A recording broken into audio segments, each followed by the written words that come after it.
رب العالمین والصلاة والسلام علی سید الانبیاء والمرسلین والعاقبۃ للمتقین اما بعد فاعوذ باللہ من الشیطان الرجیم بسم اللہ الرحمن الرحیم یومئذ یود الذین کفروا وعصوا الرسول لو تسوی بهم الارض ولا یکتمون اللہ حدیثا صدق اللہ مولانا العظیم ان اللہ وملائکتہ یصلون علی النبی یا ایھا الذین آمنوا صلوا علیہ وسلموا تسلیما اللہم صل علی سیدنا و مولانا محمد وعلی آل سیدنا و مولانا محمد وبارک وسلم وصل علیہ صلاۃ والسلام علیک یا سیدی یا رسول اللہ صلاۃ والسلام علیک یا سیدی یا حبیب اللہ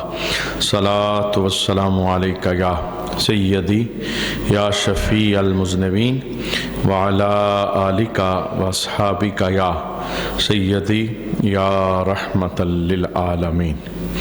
اس دن کفار اور رسول کی نافرمانی کرنے والے تمنا کریں گے کاش انہیں مٹی میں دبا کر زمین برابر کر دی جائے اور وہ کوئی بات اللہ سے چھپا نہ سکیں گے۔ صدق اللہ مولانا العظیم۔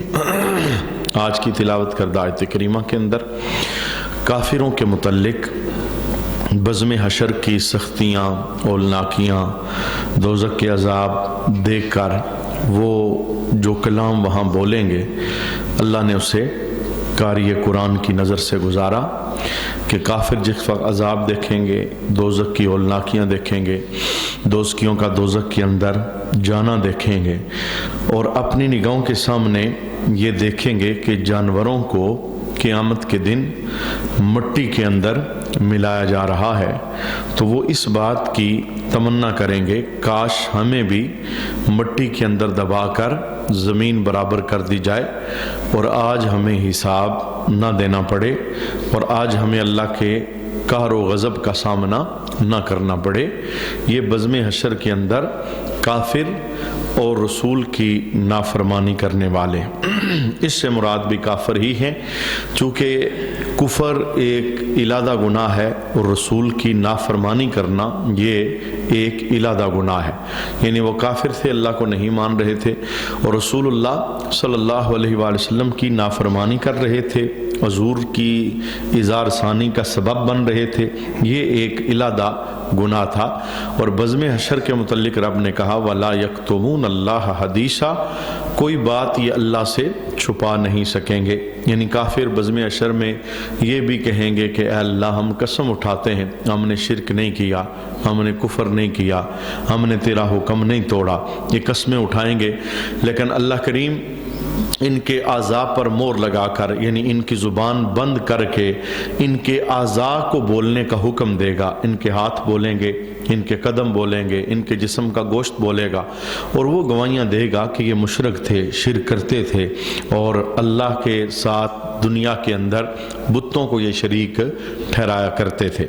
یہاں تک کہانی تو کافروں کی ہے، لیکن بزم حشر کی ہولناکیاں اس کا سامنا مسلمانوں کو بھی کرنا پڑے گا، چونکہ حدیث کے اندر عشر کے دن کی کیفیت کو جب ذکر کیا گیا اس کے اندر کافر اور مسلمان کا کوئی فرق بیان نہیں کیا گیا کہ 50,000 سال کا دن ہوگا قیامت کا دن، عشر کا دن، اور اس میں سے 25,000 سال وہ یوں ہی گزر جائیں گے کہ لوگ اپنے ہی پسینے کے اندر ڈبکیاں کھا رہے ہوں گے۔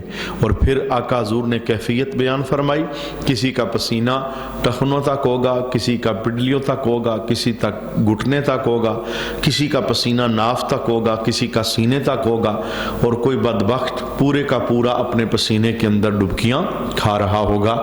تو اس کیفیت کے اندر 25,000 سال کا دن گزرے گا، یعنی آدھا دن گزرے گا، تو لوگ حضرت آدم کے دروازے پر جائیں گے، سارے اس کے اندر مسلمان بھی ہیں، کافر بھی ہیں، ماننے والے بھی ہیں، منکر بھی ہیں. یعنی اس دن کی ہولناکیاں دیکھ کے، سختیاں دیکھ کے، تپش دیکھ کے، آگ دیکھ کے، اللہ کا کار و غضب دیکھ کے سارے پھر حضرت آدم کے دربار میں جائیں گے اور جا کے کہیں گے کہ آپ ابو البشر ہیں، یعنی تمام انسانوں کے سردار ہیں. آپ اللہ کے دربار کے اندر سفارش کریں کہ حساب کتاب شروع کیا جائے. جس نے جنت جانا ہے وہ جنت جائے، اور جس نے دوزخ جانا ہے وہ دوزخ چلا جائے. کیونکہ آج کا دن ایسا دن ہے، حشر کا دن، کہ اللہ کے دربار کے اندر کسی کو بولنے کی جرأت نہیں ہوگی.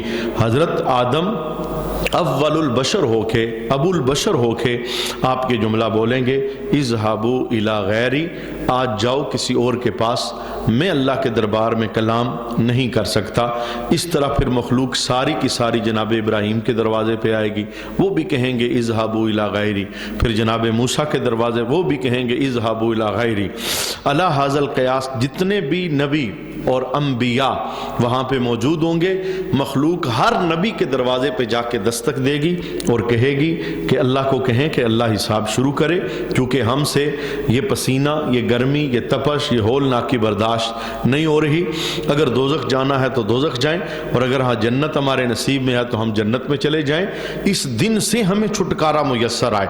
تو مخلوق جب آخر کے اندر ساری کی ساری حضرت عیسیٰ روح اللہ کے دربار میں آئے گی، تو حضرت عیسیٰ یہ نہیں کہیں گے اذهبوا الی غیری، جاؤ کسی اور کے پاس، بلکہ حضرت عیسیٰ رستہ بتائیں گے کہ جہاں شفاعت کا دروازہ ہے، جن کے کہنے سے رب حساب کتاب شروع کرے گا، وہ کون سا دروازہ ہے؟ حضرت عیسیٰ کہیں گے اذهبوا الی محمد، آج سارے جاؤ محمد عربی کے دربار کے اندر. یعنی یہ دن بنایا اسی لیے گیا ہے کہ اللہ کائنات کو اپنے محبوب کی شان دکھانا چاہتا ہے. اور پھر جب ساری مخلوق کائنات، کافر بھی، مسلمان بھی، ماننے والے بھی، منکر بھی، وہ سارے کے سارے آقا حضور رحمت عالم صلی اللہ علیہ وآلہ وسلم کے دربار کے اندر پیش ہوں گے اور کہیں گے کہ آپ رب کو کہیں کہ آپ رب کے حبیب ہیں، آپ رب کے محبوب ہیں، تاکہ رب حساب شروع کرے. رب کا قہر و غضب وہ بڑے عروج پر ہے، رب کا جلال بڑے عروج پر ہے. تو میرے محبوب کریم علیہ السلام فرماتے ہیں جب مخلوق میرے پاس آئے گی تو میں سجدے کے اندر سر رکھوں گا. یعنی حشر کے اس ہولناک منظر کے اندر جب تپش گرمی عروج پر ہوگی، سورج آج کروڑوں میل ہم سے دور ہے، یعنی کہ ہم ماپنا چاہیں تو اس کی دوری کو نہیں ماپ سکتے، اور سورج کی پشت ہماری طرف ہے، منہ نہیں ہے بلکہ پشت ہماری طرف ہے. اور قیامت کے دن سورج سوا نیزے پہ ہوگا اور سورج کا منہ ہماری طرف ہوگا. زمین کو بدل کر تانبے کی زمین بنا دیا جائے گا، سر کے اوپر کپڑا نہیں ہوگا، پاؤں کے اندر کوئی جوتی نہیں ہوگی، سایہ نام کی کوئی چیز نہیں ہوگی سوائے روشن اور رحمت مآب لوگوں کے، جنہیں اللہ اپنے عرش کے سائے کے اندر جگہ عطا فرمائے گا. باقی مخلوق تو بغیر سائے کے ہوگی. اب جب لوگ آقا حضور کے دربار میں حاضر ہوں گے تو سرکار فرماتے ہیں میں سجدے کے اندر سر رکھوں گا تو رب مجھے پیار سے کہے گا ارفع راسک، سونے محبوب سر تو اٹھائیں، سل تو ہوتا، سوال تو کریں، اشفع تشفع، آپ جس کی شفاعت کریں گے ہم آپ کی شفاعت قبول کر کے اسے جنت عطا فرمائیں گے. اور آقا حضور رحمت عالم صلی اللہ علیہ وآلہ وسلم نے فرمایا انا لہا، انا لہا، ہاں میں تو بنائے اسی دن کے لیے گیا تھا، میں شفاعت کروں گا، میں تمہاری عرضی اللہ کے دربار کے اندر پیش کروں گا. تو یہ عشر کی ہولناکیاں یہ خالی کافروں کے حق میں نہیں ہیں، یہ تو مسلمانوں کے حق میں بھی ہیں. اور اس دن کی جو سختی ہے، اس دن کی جو گرمی ہے، اس دن کا جو جلال ہے، اس دن کا جو قہر و غضب ہے، یہ بڑے عروج پر ہوگا. یہ میں نے جملہ اس لیے بولنا چاہا کہ اس آیت میں کہانی تو کافروں کی ہے، لیکن مسلمان بھی آخرت کے خوف سے، رب کے ڈر سے، دوزخ کی فکر سے اس طرح کے جملے بولا کرتے تھے. میں چند مسلمانوں کا ذکر آپ کے سامنے کرنا چاہتا ہوں. امیر المومنین حضرت ابوبکر صدیق رضی اللہ تعالی عنہ نبیوں کے بعد اس کائنات کے اندر افضل البشر ہیں، بالتحقیق ہیں، یعنی تمام انسانوں میں زیادہ فضیلت رکھنے والے انبیاء کے بعد اس امت کے امیر المومنین حضرت ابوبکر صدیق رضی اللہ تعالی عنہ. خوف خدا کتنا تھا، اللہ کا ڈر کتنا تھا، عشر کی تپش اور گرمی اس کا احساس آپ کو کتنا تھا. آپ کیا جملہ بولا کرتے تھے؟ آپ فرمایا کرتے تھے کہ کاش میں پیدا ہی نہ ہوتا یا میں ایک پرندہ ہوتا جسے لوگ کاٹ دیتے مار دیتے، مجھے انسان نہ بنایا جاتا، چونکہ اب انسان بنا ہوں تو حساب دینا پڑے گا۔ یعنی یہ خوف کی وجہ سے اب میں نے جملہ یہ بولنا چاہا کہ یہ خالی کافروں کی داستان نہیں ہے، اس خوف کو مسلمان بھی احساس میں رکھے کہ میں نے بزم اشر میں اللہ کے دربار کے اندر پیش ہونا ہے۔ وہ بڑا سخت دن ہوگا، ہولناک دن ہوگا، جس کی سختی دیکھ کر حضرت ابوبکر صدیق رضی اللہ تعالیٰ عنہ جیسا بندہ کہتا ہے اے کاش میں کوئی پرندہ ہوتا جسے کاٹ دیا جاتا، جو فنا ہو جاتا، جسے کوئی حساب کے لیے اللہ کے دربار کے اندر پیش نہ کیا جاتا۔ امیر المومنین حضرت عمر رضی اللہ تعالی عنہ آپ کیا جملہ بولتے تھے؟ آپ ارشاد فرماتے تھے اے کاش عمر ایک مینڈا ہوتا جسے ذبح کر کے مہمانوں کے سامنے پیش کر دیا جاتا۔ عمر نہ ہوتا، ایک مینڈا ہوتا جسے ذبح کر دیا جاتا، مہمان کھا لیتے اور عمر قیامت کے دن اللہ کے دربار کے اندر کھڑا نہ ہوتا۔ یہ وہ لوگ ہیں جن کی داستان میں آپ کے سامنے بیان کر رہا ہوں، جو قطعی جنتی ہیں، جن کی جنت میں کوئی شک نہیں ہے، خالی جنتی نہیں بلکہ ان کی جنت کی گواہیاں جنت کے مالک محبوب نے اپنی زبان سے بیان فرمائی ہیں۔ عشرہ مبشرہ کے اندر ان کا شمار ہوتا ہے۔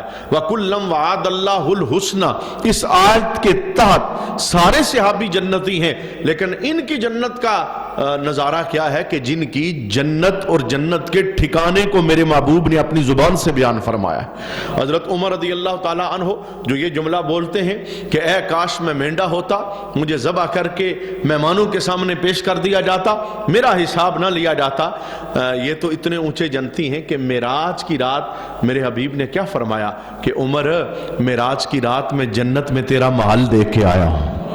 ہاں میں اندر نہیں گیا، سرکار کی بارگاہ کے اندر سوال کیا حضرت عمر نے حضور آپ نے جنت میں میرا محل دیکھا، آپ اندر نہیں گئے؟ تو میرے محبوب نے کیا فرمایا؟ فرمایا عمر مجھے حیا آ گئی کہ تیری حوریں وہاں بیٹھی تھی، میں اندر نہیں۔ مانا کیا کہ ان کے تو جنت میں مختص گھر موجود ہیں جن گھروں کی گواہیاں رسول اللہ نے بیان فرمائی ہیں، لیکن خوف کتنا ہے، ڈر کتنا ہے، اور قیامت کی ہولناکیاں اس سے ڈرتے کتنے ہیں۔ کہتے ہیں اے کاش مینڈا میں ہوتا جسے ذبح کر دیا جاتا اور مہمانوں کے سامنے پیش کیا جاتا اور میرا حشر کے دن حساب نہ لیا جاتا۔ حضرت ابو ذر یہ بہت تقوی والے صحابی تھے اور بہت اللہ سے ڈرنے والے صحابی تھے۔ جب شام کا ٹائم ہوتا ایک ڈنڈا ان کے ہاتھ کے اندر ہوتا تھا اور یہ دروازوں کے پاس سے گزرتے جاتے تھے اور یہ جملہ بولا کرتے تھے، کہتے تھے لوگو جو تم نے کھا لیا ہے، جو بچ گیا اسے اللہ کے دربار میں پیش کر دو۔ یعنی تقوی داری اور اللہ کی راہ میں خرچ کرنا، یہی ابو ذر غفاری ہیں، قبیلہ بنو غفار کے ساتھ ان کا تعلق تھا۔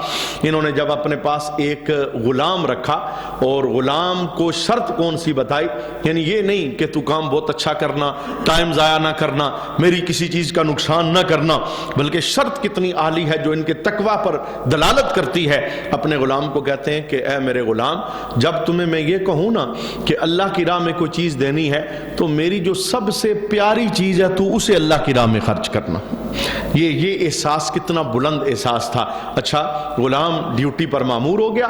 پھر ایک دن ایسا ہوا آپ نے غلام کو حکم دیا بھئی قریب مدینہ کے اندر غریبوں کی بستی ہے، انہیں گوشت کی ضرورت ہے، جاؤ جو میرا باڑا ہے اونٹوں کا وہاں سے ایک اونٹ لو، اسے ذبح کرو اور اس کا گوشت غریبوں کے اندر تقسیم کر دو۔ چونکہ ڈیوٹی آپ نے لگائی تھی اعلیٰ چیز دینا، چونکہ اللہ کے دربار میں چیز جا رہی ہے، رب کے دربار میں پیش کی جا رہی ہے۔ اچھا غلام باڑے میں جاتا ہے، اونٹوں پہ نگاہ ڈالتا ہے، سب سے جو پیارا اونٹ تھا، خوبصورت اونٹ تھا، اور وہ حضرت ابو ذر غفاری اپنی سواری کے لیے اسے استعمال فرمایا کرتے تھے۔ آپ نے اس پر ہاتھ رکھا، حضرت ابو ذر غفاری کے غلام نے جس کی ڈیوٹی تھی کہ ذبح کرو اور تقسیم کرو، اچھی چیز دینا، اس پہ ہاتھ رکھا تو سوچ کے پھر ہاتھ پیچھے کر لیا، کہا یہ تو ابو ذر غفاری کی سواری کے لیے ہے اور آپ کو باہر جانا پڑتا ہے، ذبح کرنا ہے، گوشت ہی دینا ہے، میں اس سے نیچے درجے والا کوئی اونٹ ذبح کر دیتا ہوں۔ جو اس سے کم درجے کا تھا پھر اسے ذبح کیا، ذبح کر کے گوشت تقسیم کر دیا۔ بات آئی گئی ہو گئی، چند دن کے بعد حضرت ابو ذر غفاری کا اونٹوں کے باڑے کے اندر جب چکر لگا تو آپ نے اپنے اونٹوں پر نگاہ ڈالی تو وہ جو اعلیٰ قسم کا اونٹ تھا وہ وہاں پہ نظر آیا۔ تو آپ نے اپنے غلام کو بلایا اور بلا کے کہا کہ تو نے میرے ساتھ خیانت کی، اس نے کہا حضور میں نے آپ کے ساتھ کیا خیانت کی ہے؟ کہا میں نے تمہیں کہا نہیں تھا کہ اللہ کے راہ میں سب سے پیاری چیز دینا؟ وہ جو پیارا اونٹ تھا وہ تو یہاں پر ہی ہے، وہ تو نے ذبح نہیں کیا۔ تو اس غلام نے آگے سے ایک جملہ بولا، کہنے لگا ابو ذر غفاری، وہ جو میں نے پیارا اونٹ ذبح نہیں کیا وہ میں نے اپنے لیے نہیں چھوڑا، بلکہ میں نے آپ کی ضرورت کی وجہ سے چھوڑا ہے۔ آپ سفر پر جاتے ہیں، یہ آپ کی حاجت ہے، آپ کی ضرورت ہے، گوشت ہی دینا تھا، میں نے اس سے نیچے درجے والا اونٹ ذبح کر کے گوشت تقسیم کیا۔ تو اس وقت یہ تقویٰ کا بادشاہ بندہ تھا، انہوں نے کیا کہا؟ ابو ذر غفاری رو کے کہنے لگے اے غلام، میں تمہیں بتاؤں کہ میری ضرورت کا دن کون سا دن ہوگا، میری حاجت کا دن کون سا دن ہوگا؟ غلام کہنے لگا حضور کون سا دن ہوگا؟ فرمایا جس دن تم مجھے قبر میں اتار کے واپس آ جاؤ گے، ہاں قبر کی سلیں برابر ہو جائیں گی، وہ دن میری ضرورت کا دن ہوگا اور میری حاجت کا دن ہوگا۔ آج اگر رب کی راہ میں اچھی چیز دے کے جاؤں گا تو اللہ قبر میں مجھے آسانی عطا فرمائے گا۔ ان کا ذرا جملہ سنیے، تقویٰ اتنا ہے، پرہیزگاری اتنی ہے، لیکن آپ ڈر اور خوف کی وجہ سے جملہ کیا بولتے ہیں؟ ابو ذر غفاری رضی اللہ تعالی عنہ آپ فرماتے ہیں کاش ابو ذر ایک درخت ہوتا جسے کاٹ دیا جاتا اور قیامت کو ابو ذر کا حساب نہ لیا جاتا۔ میں اب بندہ ہوں، مجھے پیش ہونا ہے، کیونکہ اب میں دنیا میں آ گیا ہوں، مجھے اللہ کے دربار میں پیش ہونا ہے۔ اے کاش ابو ذر ایک درخت ہوتا، اسے کاٹ دیا جاتا، جلا دیا جاتا، اس کا حساب نہ لیا جاتا۔ یہ خوف ہے آپ کو، یہ پرہیزگاری ہے آپ کی۔ آقا حضور رحمت عالم صلی اللہ علیہ وآلہ وسلم کے غلام حضرت عثمان غنی، یہ کون بندہ ہے؟ یہ وہ بندہ ہے جسے کئی مرتبہ آقا حضور نے اپنی زبان سے جنت کی بشارت عطا فرمائی۔ مدینہ کے اندر جب مسلمانوں کو پانی نہیں مل رہا تھا، آقا حضور رحمت عالم نے اعلان کیا کوئی ہے بندہ، یہودی کے پاس کنواں تھا میٹھے پانی کا، جو مسلمانوں کو پیسوں کا پانی دیتا اور ڈبل قیمت پر پیسے لیتا، سنگل نہیں ڈبل قیمت مسلمانوں سے وصول کرتا پھر پانی دیتا۔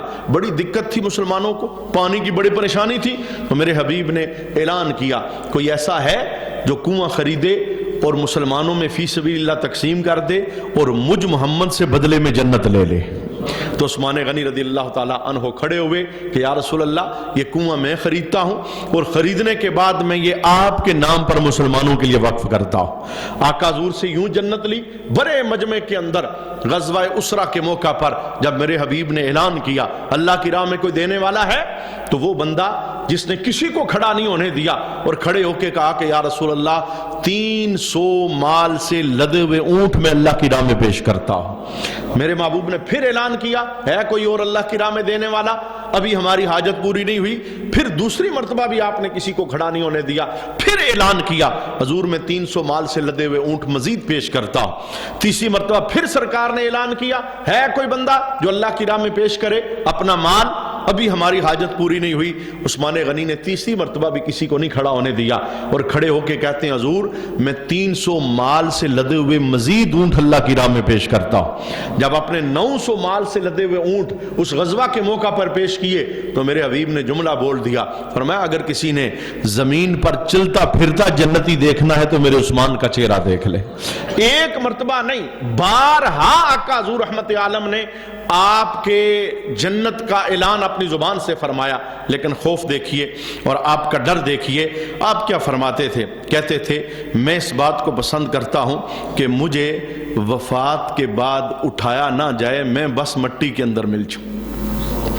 مجھے اللہ کے دربار میں کھڑا ہونے سے خوف آتا ہے، میں پسند کرتا ہوں میں مر جاؤں تو بس مٹی کے اندر مل جاؤں، میرا حساب نہ لیا جائے۔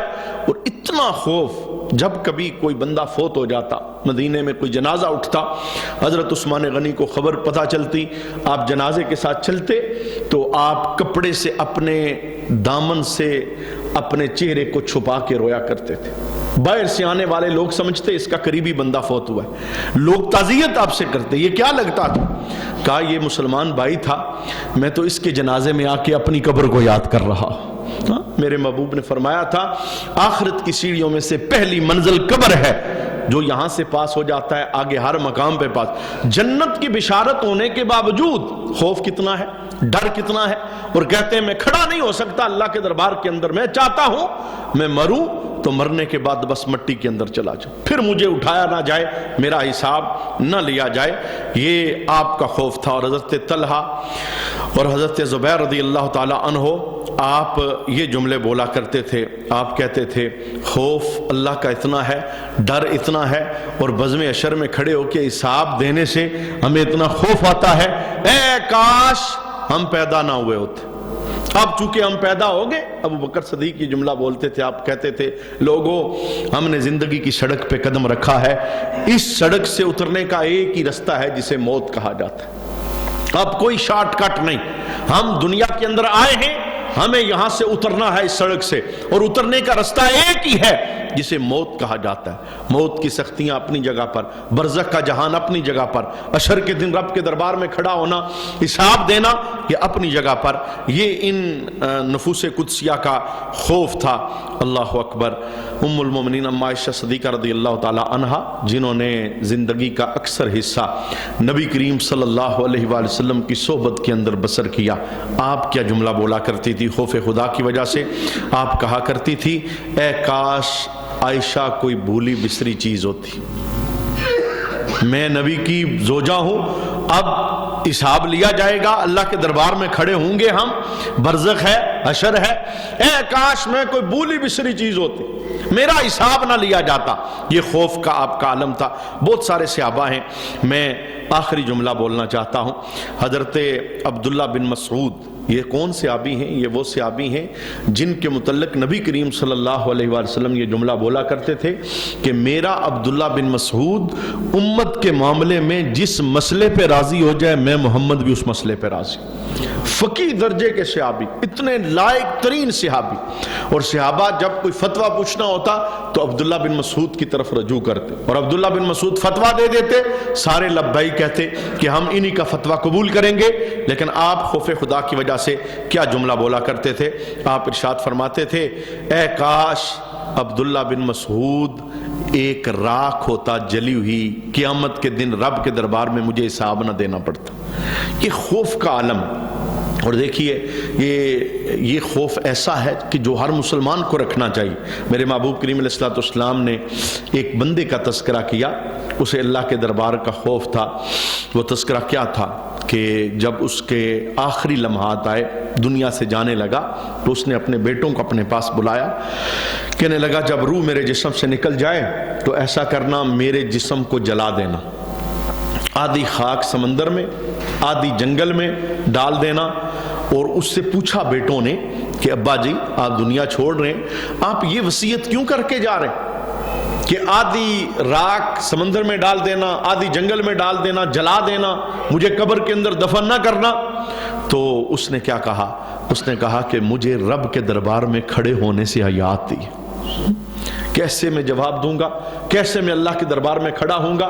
پھر کیا ہوا؟ میرے محبوب فرماتے ہیں وہ فوت ہو گیا۔ بیٹوں نے وہی کیا، اس کے جسم کو جلایا، خاک کو دو حصوں میں تقسیم کیا، سمندر میں ڈال دی، کچھ جنگل کے اندر پھینک دی۔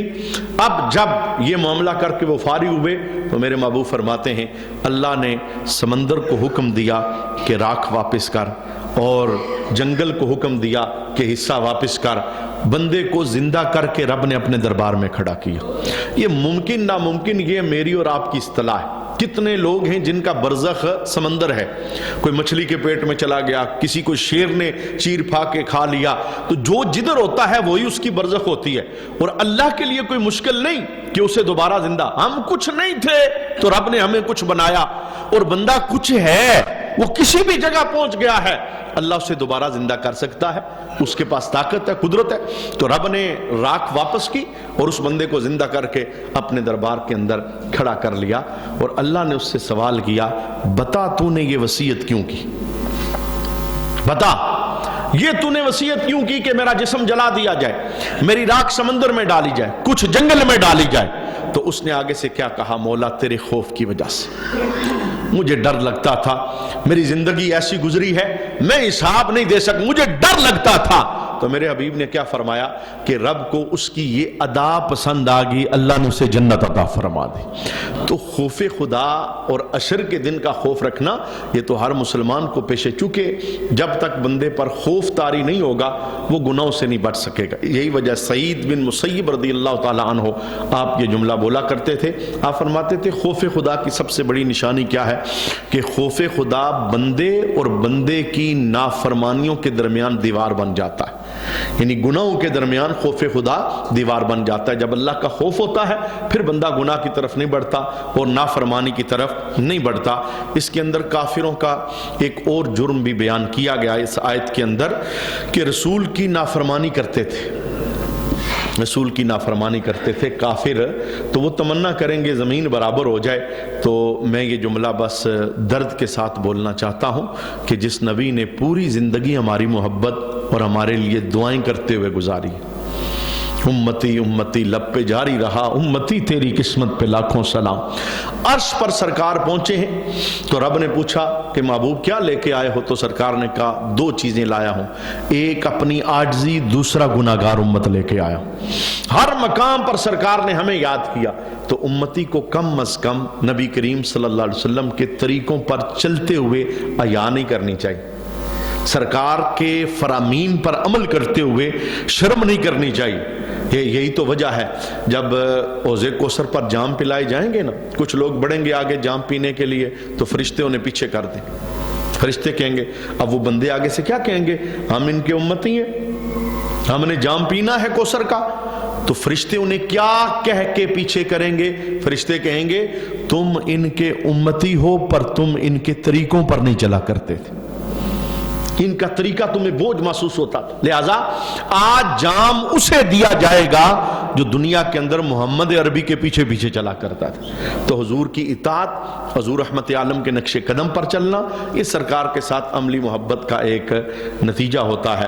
اللہ کے دربار میں ہم دعا کرتے ہیں اللہ میں خوف آخرت نصیب فرمائے اور اپنے نبی کی اطاعت کے جذبے نصیب فرمائے، اور انہی جذبوں کے اندر اللہ میں ایمان والی موت نصیب فرمائے۔ وما علینا الا البلاغ المبین۔